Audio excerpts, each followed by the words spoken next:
हरे कृष्णा। मैं तारा प्रकाश लाखरा आज आप सभी के सामने उपस्थित हूँ। बहुत दिनों के बाद आज मैं आपके सामने राजा हरिश्चंद्र जी का प्रसंग लेकर आई हूँ। अभी हाल ही में मैंने राजा हरिश्चंद्र जी के बारे में पढ़ा है और उनकी जो जीवनी है वो इतनी प्रेरणादायक है जो हमको सच में हमारे जीवन में उतारना चाहिए कि किस तरीके से जब आपके सामने पूरे पूरे अवसर होते हैं बेईमानी के, अपने धर्म से अलग होने के, अपना फ़ायदा, अपना परिवार का फ़ायदा देखने के, फिर भी आप किस तरीके से अपने धर्म पर, अपने जीवन के जो कुछ नियम है जो आपने बना के रखे हैं उनके ऊपर आप अडिग रहते हैं। तो जब कोई व्यक्ति अपने धर्म पर, अपने नियमों पर, अपने उसूलों पर अडिग रहता है तो किस तरीके से उसका नाम पूरे इतिहास में लिख जाता है स्वर्णिम अक्षरों से। तो चलिए हम बात करते हैं राजा हरिश्चंद्र जी की। तो राजा हरिश्चंद्र जी एक बार शिकार को गए। रास्ते में उन्हें विश्वामित्र मिले, उनकी परीक्षा लेने के लिए आए थे कि उस समय पर राजा हरिश्चंद्र से बड़ा कोई त्यागी और कोई धर्म पर चलने वाला इंसान नहीं था। तो विश्वामित्र उनकी परीक्षा लेने के हेतु से उनसे उनकी भेंट हुई और उन्होंने राजा को प्रणाम किया और राजा हरिश्चंद्र ने विश्वामित्र, जो कि एक ब्राह्मण के वेश में थे, उनको प्रणाम किया। और विश्वामित्र ने ब्राह्मण के वेश में उनसे बोला कि मैं एक बहुत ही बड़ा यज्ञ करना चाहता हूँ और यज्ञ के लिए मुझे शायद आपके कुछ आवश्यकता लगेगी, आपके धन की, या आपसे मुझे किसी भी तरीके की सहायता की शायद आवश्यकता हो सकती है। तब राजा हरिश्चंद्र ने वचन दिया कि मैं आपको वचन देता हूँ कि आपको जिस किसी भी सहायता की आवश्यकता होगी और मैं वो सहायता आपकी करूँगा, मैं आपको वचन देता हूँ। और इस तरीके से वो भेंट हुई।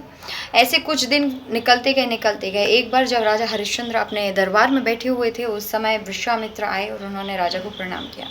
राजा अपने सिंहासन से उठे और उन्होंने उन ब्राह्मण का बहुत ही सत्कार आदर से, उनके सम्मान से उनका स्वागत किया। और जब ब्राह्मण ने, विश्वामित्र ने उनको पूछा कि आपको याद है कि हमारी एक बार और भेंट हो चुकी है? तो राजा हरिश्चंद्र जी मुस्काए और उन्होंने बोला, हाँ मुझे बिल्कुल याद है, और बताइए आपके यज्ञ की सारी तैयारियां किस तरीके से चल रही हैं? तब विश्वामित्र जी ने कहा कि मेरी तैयारियां तो बहुत अच्छी चल रही हैं, लेकिन जैसा कि मैंने आपको बोला था कि शायद मुझे आपकी सहायता की आवश्यकता पड़ सकती है, तो अब वो समय आ गया है कि मैं आपसे कुछ मांगूं। तब राजा हरिश्चंद्र मुस्कुराते हुए बोलते हैं कि आप सिर्फ आदेश कीजिए, मैं अपने प्राण भी आपको देने के लिए तैयार हूँ। तब विश्वामित्र उनसे दान में सारा राज्य, सारा ऐश्वर्य मांग लेते हैं। वो एक ना मानने वाली शर्त थी उस सभा में। जितने भी लोग बैठे हुए थे, जितने भी प्रशिक्षित और बड़े बड़े लोग उस सभा में बैठे हुए थे, सब अपनी जगह से खड़े हो गए और एकदम सन्न रह गए। और उनको ये लगा कि ये ना मानने जैसी बात है और इसको राजा को कभी भी स्वीकार नहीं करना चाहिए। तब विश्वामित्र ने बोलते बोलते कहा कि मैंने आपसे मांग तो लिया है, लेकिन मुझे नहीं लगता कि आप ये सब दे पाएंगे। राजा हरिश्चंद्र मुस्काए और बोले, बस इतना ही? आपने जैसा मांगा और मैंने वचन दिया था, मैं आज से अपना सारा राज्य, सारा ऐश्वर्य आपको समर्पित करता हूँ। सारी सभा सन्न रह गई कि ये कैसी ना मानने वाली बात थी जो राजा ने स्वीकार करी।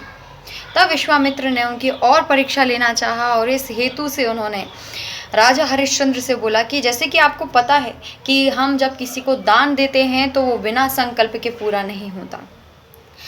तो राजा हरिश्चंद्र जी ने बोला कि मैं आपकी बात से बिल्कुल सहमत हूँ, ये तो बिल्कुल सत्य बात है कि कोई भी दान, किसी भी तरीके का जब हम दान करते हैं वो बिना संकल्प छोड़े पूरा नहीं होता। तो विश्वामित्र बोलते हैं कि तो फिर मुझे दक्षिणा में 1000 स्वर्ण मुद्राएं चाहिए। तब राजा हरिश्चंद्र अपने खजांची को आदेश देते हैं कि वहाँ से, खजाने से 1000 स्वर्ण मुद्राएं लेकर आओ। उसी समय विश्वामित्र को, खजांची को रोक देते हैं कि सावधान, आप शायद भूल रहे हैं राजन कि अभी कुछ क्षण पहले ही आपने अपना सारा राज्य, सारा ऐश्वर्य मुझे दान दे दिया है। तो दान दी हुई वस्तु में से दान देना, ये तो कोई बात मुझे समझ नहीं आती। तब राजा हरिश्चंद्र ने बोला कि क्षमा कीजिए ब्राह्मणगण, मैं भूल गया था और आप सही बोल रहे हैं, आप सिर्फ मुझे शाम तक का वक्त दीजिए, शाम तक मैं आपको 1000 स्वर्ण मुद्राएं लाकर देता हूँ। तब विश्वामित्र बोलते हैं कि अगर शाम तक तुमने 1000 स्वर्ण मुद्राएं नहीं दी तो मैं सारा लिया हुआ दान तुम्हें वापस कर दूंगा। और ये किसी भी राजा के लिए बहुत ही शर्म की बात होगी कि उसका दान किसी ने लिया और उसको वापस कर दिया। तब राजा हरिश्चंद्र अपनी पत्नी तारा और अपने बेटे रोहित को लेकर के एक सादे कपड़ों में अपने सादे गहने आभूषण सारे निकाल करके एक सादे वेशभूषा में सादे कपड़ों में राज्य छोड़कर निकल जाते हैं।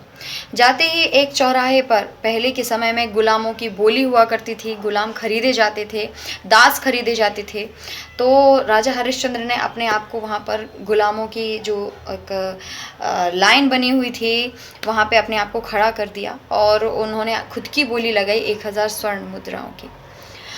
वहाँ पर से एक व्यक्ति निकल रहा था जो शमशान भूमि का काम करता था। उसको अपने शमशान के लिए एक चांडाल, एक दास की आवश्यकता थी। तब उन्होंने 1000 स्वर्ण मुद्राएं देकर राजा हरिश्चंद्र को खरीद लिया।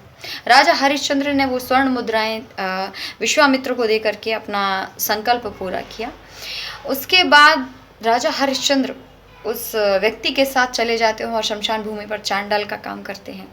जो भी वस्त्र इत्यादि एक शव को जलाते वक्त दान में दिए जाते हैं, उन वस्त्रों का वो धारण करते हैं और जो भोजन चांडाल के लिए रखा जाता है एक शव को जब लेके जाते हैं वो भोजन को ग्रहण करके अपना दिनचर्या चलाते हैं। और इस तरफ जो उनकी पत्नी थी तारा और उनका जो पुत्र था रोहित, वो एक कुटिया में बहुत ही कम संसाधनों के साथ अपना सिर्फ गुजारा ही कर रहे थे, क्योंकि अब राजा हरिश्चंद्र एक दास बन चुके थे। तो उन्होंने अपनी पत्नी तारा को बोला कि अब चूंकि मैं किसी और का दास हूँ तो अब तुम्हारा मुझ पर कोई अधिकार नहीं है।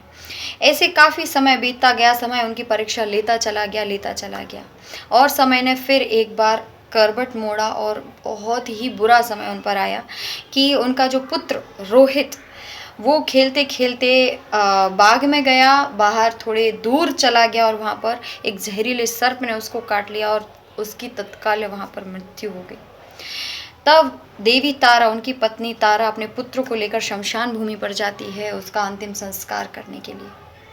उस समय पर राजा हरिश्चंद्र उनको रोक देते हैं और बोलते हैं देवी आप इसका अंतिम संस्कार नहीं कर सकते। वो दोनों इतने मलिन हो चुके थे कि एक दूसरे को पहचान ही नहीं पा रहे थे। ना राजा हरिश्चंद्र पहचान पा रहे थे कि मेरी पत्नी तारा है और ये मेरा पुत्र रोहित है, और ना ही उनकी पत्नी देवी तारा अपने पति को पहचान पा रही थी।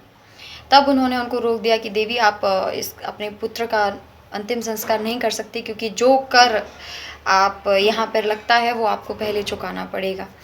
तब उन्होंने बोला कि प्रभु मेरे पास तो उसको कफन देने के भी पैसे नहीं हैं, मैं कैसे आपको क्या दूँ। तब देवी तारा ने जब राजा हरिश्चंद्र ने उनकी आवाज़ सुनी तब उनको ऐसा महसूस हुआ कि ये जो आवाज़ है वो काफ़ी जानी पहचानी सी है।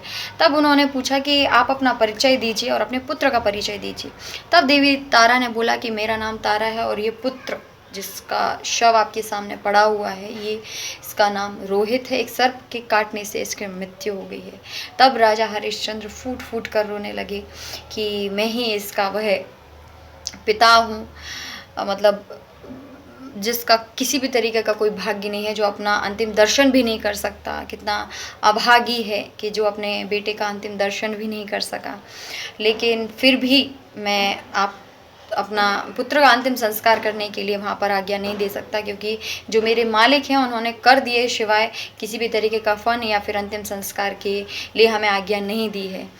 तब जो देवी तारा हैं उन्होंने जो साड़ी पहन के रखी थी सूती सी, उसमें से आधी साड़ी फाड़ करके अपने प्रभु अपने पति राजा हरिश्चंद्र को दी कि आप इसको कफन के रूप में स्वीकार कीजिए और कर के रूप में स्वीकार कीजिए।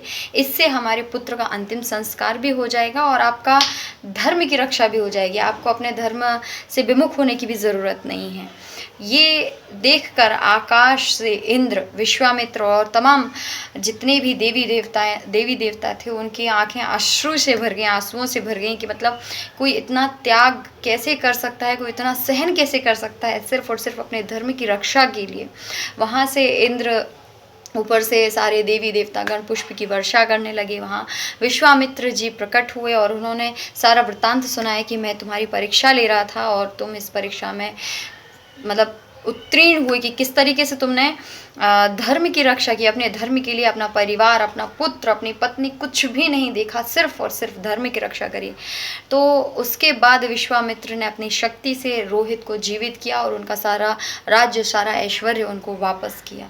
तो इस तरीके से राजा हरिश्चंद्र का जो जीवन था वो इतने कष्टों से भरा हुआ था, इतने कष्टों से भरा हुआ था कि अगर वो चाहते तो वो धर्म से विमुख होकर अपने परिवार की रक्षा कर सकते थे, संरक्षण कर सकते थे। वो चाहते तो अपने वचन से विमुख हो सकते थे, लेकिन नहीं, उन्होंने अपने वचन पर, अपने जो रूल्स हैं, जीवन के जो रूल्स हैं, उन पर अडिग रहना, अपने धर्म पे चलना ज़रूरी समझा। इसलिए हम सब राजा हरिश्चंद्र का नाम लेते हैं, बोलते हैं बड़ा राजा हरिश्चंद्र बन रहा है, बड़े राजा हरिश्चंद्र की औलाद है, इतना सत्यवादी है।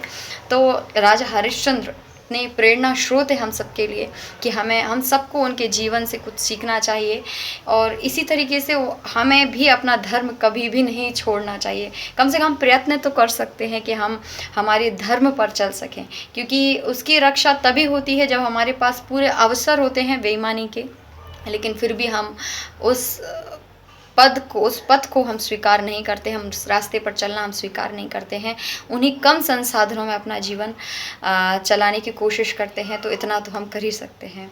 आशा करती हूँ आपको ये प्रसंग अच्छा लगा होगा। आपने मुझे इतने धैर्य से सुना, उसका आभार। हरे कृष्ण।